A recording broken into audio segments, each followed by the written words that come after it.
Hi,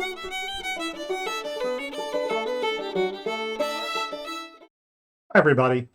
So now we're going to talk about products of groups. These have come up kind of on an ad hoc basis up till this point, but now we're going to use them systematically. This is another way, it's a way to make new groups out of old ones by combining a couple of groups into a new group. But the main reason we're bringing them up now is because we can use the idea behind products to give us a classification theorem for cyclic groups in general. Remember earlier we proved that every group with a prime number of elements is cyclic. And now what we're going to do is we're going to give a way to express cyclic groups in terms of simpler cyclic groups. Let's take it away. And we'll start with the definition. So the product of two groups, or sometimes called the direct product of the two groups, is the group that you make by taking the Cartesian product as a set of G and H, and then multiplying elements component-wise. In other words, if you have a pair GH where G is in G and H is in H, and G prime H prime where G prime is in H and G prime is in G and H prime is in H, then the way you multiply these things together is just by multiplying the left components as if they were elements of G, which they are, and multiplying the right component as if they were elements of H, which they are. And what we need to show is that G cross H is a group. And to prove this, we have to check the axioms. So first of all, we need to check associativity. In other words, we need to check that GH times G prime H prime times G double prime H double prime is equal to GH times G prime H prime times G double prime H double prime. And to do that, we just use the definition, and let's use a different color just so we can say what's going on. So if we're first going to do this multiplication, by the definition, this right here is equal to G prime H prime times G double prime H double prime. And that's equal to G prime G double prime H prime H double prime. And now we use the associativity property within each group separately, and we rewrite this as G prime G double prime H prime H double prime. And then we can write this as GH times G prime G double prime H prime H double prime. You can check because that's the way the multiplication works. You multiply the first component by G and the second component by H, keeping track, always being careful to stay on the right side of things. And then you can factor this out as GH times G prime H prime times G double prime H double prime. So it is associative. The second thing we need to check is that there's an identity element, and the identity element in the product group is the product of the identities. It's EE. And to check this, we just have to verify that when you multiply EE times GH, you get, by definition, EG, EH, but that's the same as GH. And I suppose I should be careful and I should write EG, EH here because these are not the same element. They're in different groups. But since the identity element is unique, we can gloss over that a little bit. And if you multiply on the other side, you get GEG, HEH, which is again GH. So the identity element is given by choosing the identity element in both components. And finally, inverses, and you can probably guess that the inverse of GH is what you get by taking the inverse in each component, because that's equal to GG inverse, HH inverse, which is EG, EH. And similarly, if you do it on the other side. So it is a group. The identity is the identity in each component, and the inverse is you just take the inverse in each component. And that makes a new group.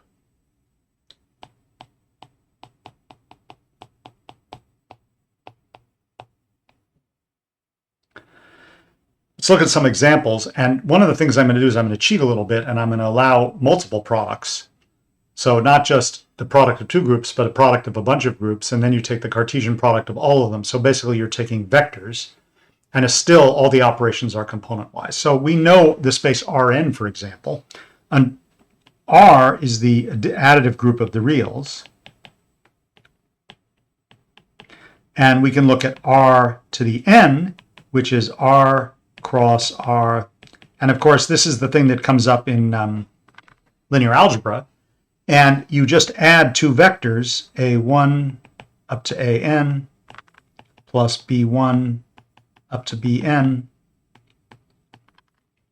is A1 plus B1 all the way up to AN plus Bn. And of course, the identity element is the zero vector because it's the identity in each component. And inverse is just the inverse in each component.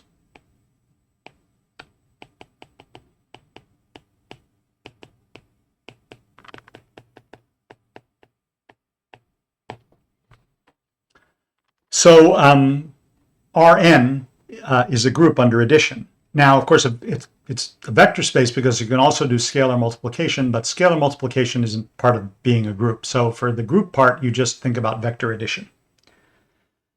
You can also make z2 to the n, which is z2 cross z2 n times. And an element of this is a vector, but the entries are all zeros or ones. So for example, here's an example element. A might be 0, 1, 1, 0, 0, 1, a bunch of 0. And B might be 1, 1, 0, 0. And you can add A and B, but the important thing to remember is that you're doing component-wise addition. So what that means is if you just, here you would get 0 plus 1 is 1, 1 plus 1 is 0, 1 plus 0 is 1, and so forth. And if you remember how addition works in Zmod 2, I'll make you a little table. 0 and 0 is 0, 0 and 1 is 1, 1 and 0 is 1, and 1 and 1 is 0. If you think of this as the operation of exclusive OR, because it's 1 if one or the other is 1, but not both, then the way you combine elements of Z2 to the n is by exclusive OR, bit by bit. So for example, 0, 1, 1, 1 plus 1, 0, 1, 0 is 1, because we have 0 plus 1, plus 1, but then we have 1 and 1, which is 0, and then 1 and 0, which is 1. So there's no carrying. These aren't like base 2 numbers. They're vectors in the entries. When you add them together, they only involve that particular component. And of course, you can make product groups where the two groups are completely different. For instance, R cross Z is pairs R and N, where R is in R and N is in Z. And if you were going to draw a picture of this, it might look something like this. You would have the integers down here, -3, -2, -1, 0, and so forth, 1, 2, 3. And for each one of those, you'd have a copy of the reals. And you add the real component, and you also add the integer component. So for example, if you had pi minus 5 plus 14 minus 2, you would get 14 plus pi in the first component and minus 7 in the second component. And again, this would be an additive group, an abelian group. Now, in order to get the classification result that we're interested in, we need some information about what happens to the order of elements in a product. So here we have the following theorem. Suppose you have two groups and you have an element in the Cartesian product. And suppose that the two elements that make up the element have finite order. So G has order R and H has order S. What's the order of the element GH in the combined group? And the answer is that it's the least common multiple of R and S. So let's look at an example. If we take Z 4. Actually, let's do Z6 cross Z4.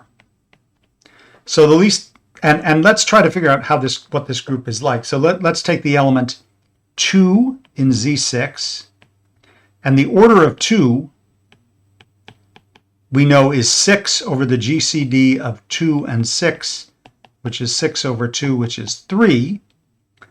And let's take 3 in Z4, and the order of 3 is 4 over the GCD of 3 and 4, which is 4.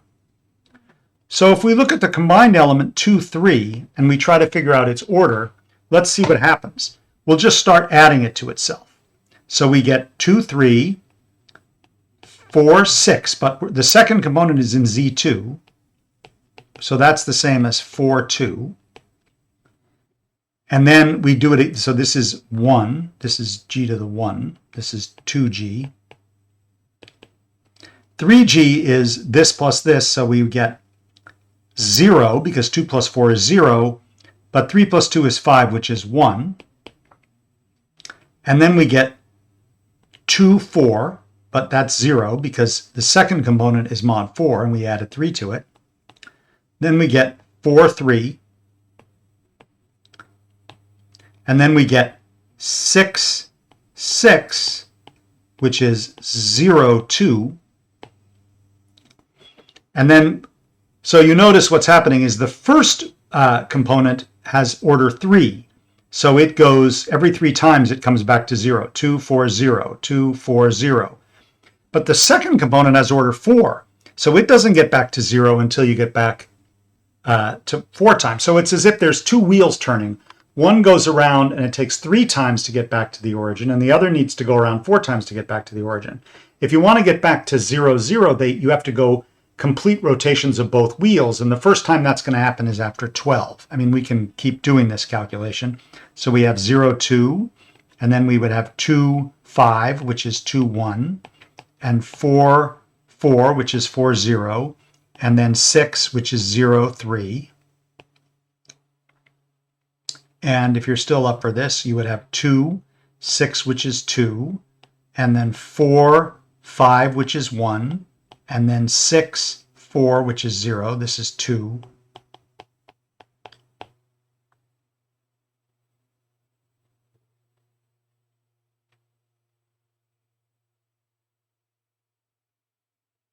Sorry, 6, 0, which is 0. So it's 0, 0. So then we got back to the beginning.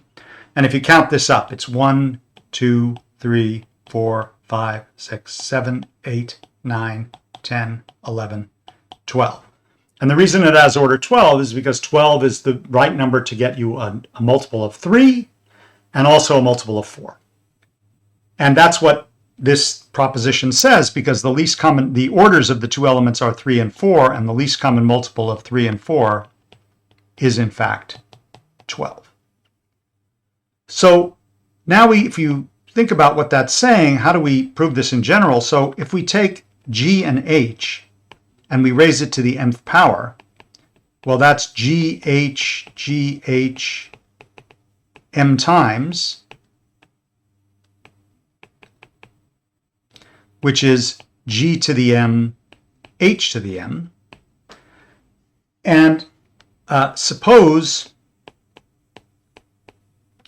gh to the m is the identity. Well, that implies that g to the m is equal to the identity and h to the m is equal to the identity. And from our results on cyclic groups, we know that if g to the m is equal to the identity, that tells us that the order of g has to divide m. And the order of h also has to divide m. So m is a common multiple of the order of g, which is r, and the order of s, the order of h, which is s. But the order of gh is the smallest m for which this equation holds, so the order is the smallest common multiple.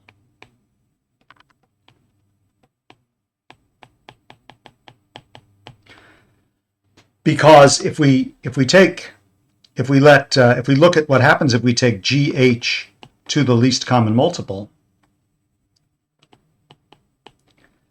on the one hand, so that's G to the least common multiple of R and S, H to the least common multiple of R and S. And since the least common multiple of R and S is a multiple of R, this is the identity because this is a multiple of R.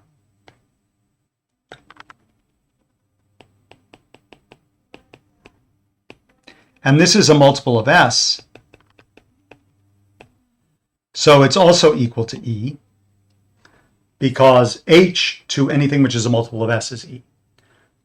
So this shows that the least common multiple is the smallest power that gives you the identity in each component. So it's the order of the combined element. And this has surprisingly powerful, I guess I should give this corollary. So you can do this if you have a bunch of groups, the same argument. Suppose you have n groups and you take the product. So this notation, product I equals 1 to n of GI, this means G1 cross G2 cross Gn. This is like a sigma sign, but it's a product, and here the product is product of groups. And so if we have G1 up to Gn in this product, and we raise, and all the elements are of finite order, and we raise them, if this is the identity,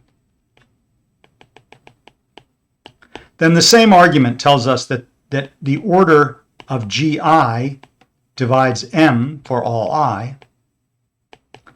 So M has to be a common multiple.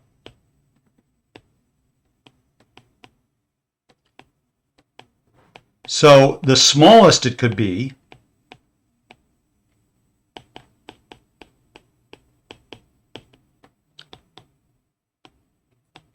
is the least common multiple of all of these orders.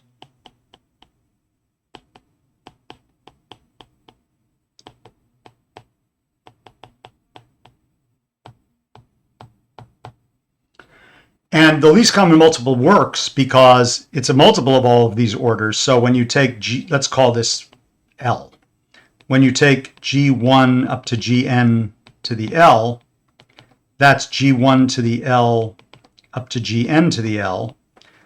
And since L is a multiple of the order of Gi, Gi to the L is Gi to the order of Gi times something,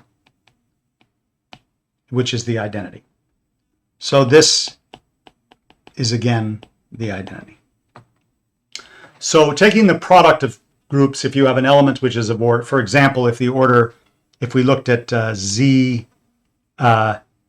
cross Z3 cross Z5, and we look at the element, if this is our G, and we take our element 1, 1, 1,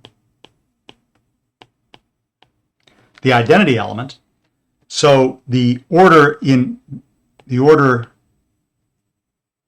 are 2, 3, and 5, and so the least common multiple of 2, 3, and 5 is 30.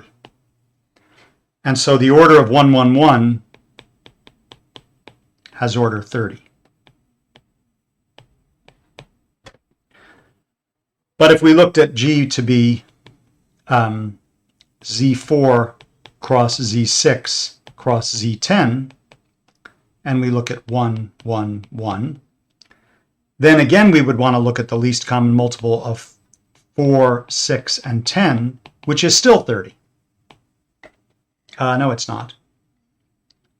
The least common multiple of 6 and 10 is 30, but 30 isn't a multiple of 4, so I guess it's 60. And so 1, 1, 1 would have order 60.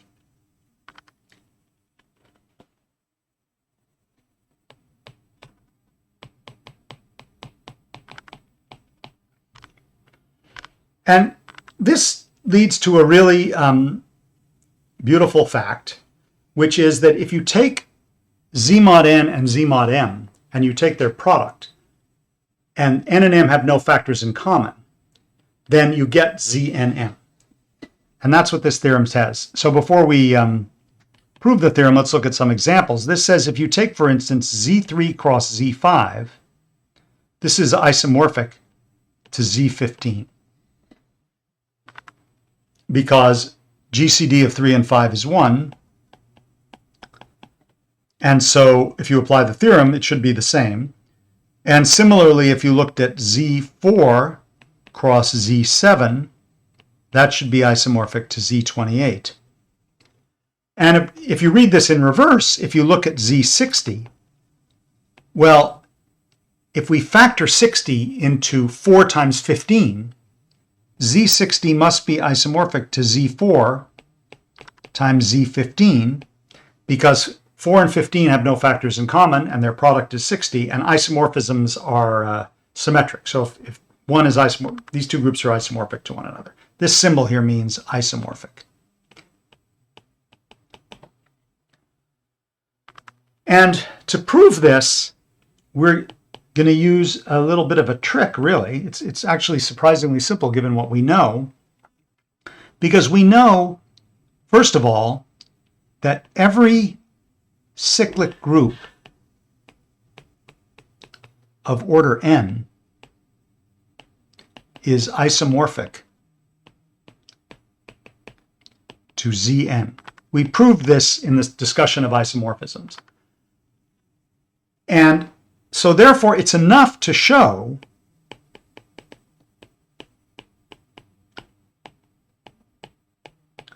that Zn cross Zm is cyclic if n and m have GCD 1. And to show that, let's look at its identity element. Sorry, not its identity element, its generator. We pick a generator for both components. We take 1, 1. The identity element is 0, 0. But 1, 1 is a generator in each component. And ask, what is its order?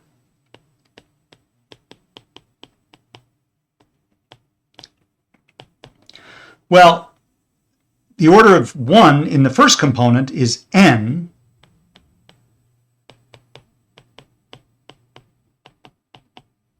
And the order of 1 in the second component is m. So the order of 1, 1 is the least common multiple of n and m. But if n and m have no factor in common,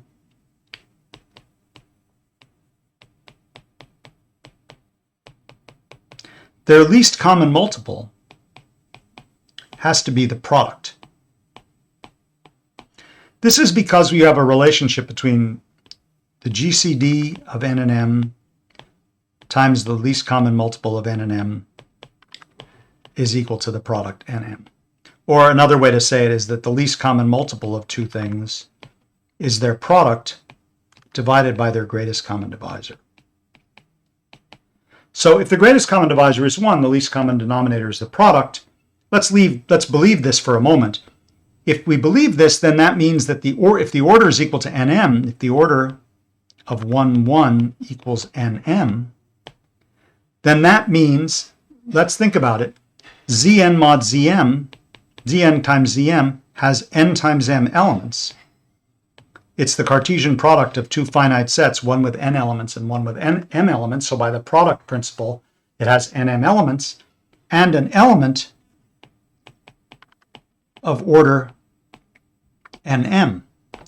That means that the cyclic subgroup generated by 1, 1, which is contained in Zn cross Zm, if this has nm elements and this has nm elements, these have to be equal.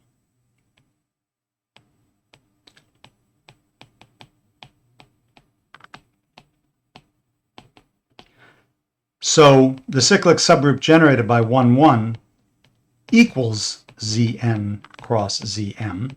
But this is a cyclic group of order nm. So therefore, it's also isomorphic to ZNM. And if you want to think about the gear analogy, in this situation, it takes n times around to make the first component go back to 0, and m times around to make the second component go back to 0. And the only way to make both of those happen is to go around n times m times, because there's no smaller common factor that you could divide out so that you only needed a smaller number of rotations. This proof fails if GCD of n and m is not 1, because in that case, the least common multiple of m and n is smaller than the product. And if you apply this by induction to a product of many groups, then and use the result about orders in products of multiple elements, then you get the following result. If you take your integer n and you factor it as a product of prime powers where the primes are distinct, and you consider Zn, then it's going to be isomorphic to the product of prime power factors. So to illustrate this, to go back to 60, 60 is 2 squared times 3 times 5. So Z60 is isomorphic to Z4 times Z3 times Z5. And while we're at it, 12 is 2 squared times 3. So Z12 is isomorphic to Z4 cross Z3. And maybe we could do one more. Z15 is isomorphic to Z3 cross Z5. So in terms of the classification results, what we show is that every cyclic group is a product of cyclic groups of prime power order, because each of these factors has a prime power number of elements. And we've got that Zn is the product of them. And just to remind you how the proof goes, you take 1, 1, 1, 1 in the product of these groups, and you ask for its order, and its order is the least common multiple of these distinct prime powers. And if you have a multiple of these prime powers, the only way you can make a common multiple is to multiply them all together. And so the cyclic subgroup generated by 1, 1 has P1 to the E1, Pk to the Ek elements, and it's contained in Zp1 to the E1 cross Zpk to the Ek, which also has P1 to the E1, Pk to the Ek elements.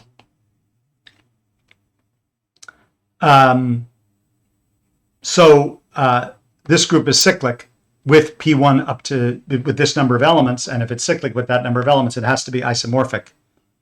So this shows that Zp1 to the E1 cross Zpk to the Ek is cyclic with n elements. So it is Zn up to isomorphism.